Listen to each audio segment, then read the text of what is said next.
No other church apart from the church of Jesus Christ will experience revival. And so therefore, this message, I believe, is prophetic. The 7 churches of Asia Minor, what was happening in those churches is what is exactly happening in our churches today. I want you to imagine salt. How many of us know salt? Salt. You know salt? Anybody know salt? You know salt. In the Latin, we call it in Chini salt. Salt. How many of us know salt? And how many of us eat salt? Can I see anybody that knows salt? Now, salt is a very precious commodity. Salt is very, very precious. Salt is used to spice up food. If you want to spice food up, you introduce salt. Salt has the ability to add flavor to food. Salt also preserves food.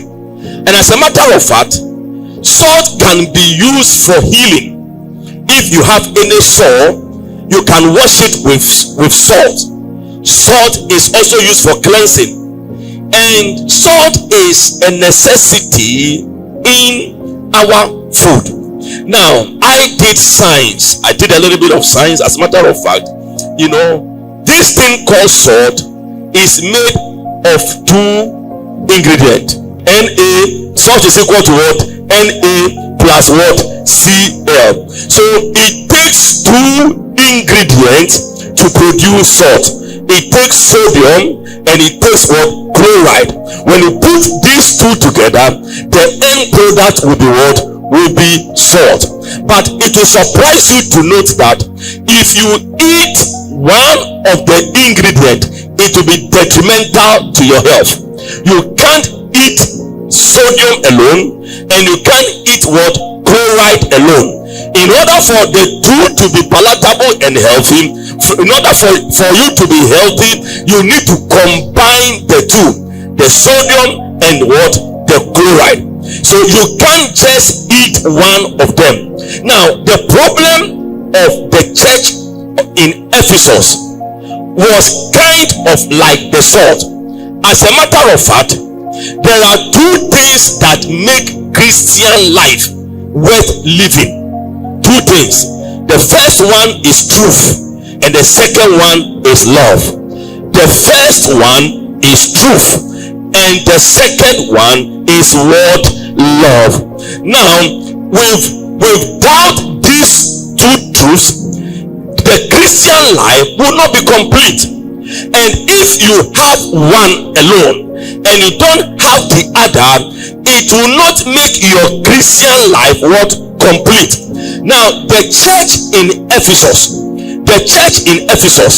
it was a church of truth, but they lost their love. It was a church of truth, but they lost their love. So the element of love was taken out of the church of Ephesus.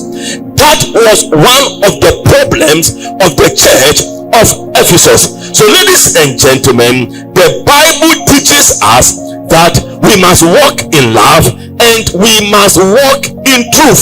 You cannot just say that you are walking in truth and you are not walking in love.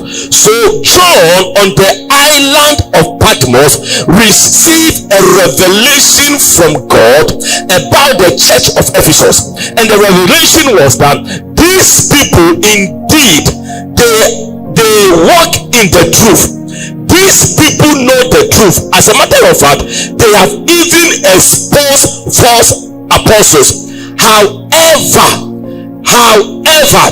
they have lost their love.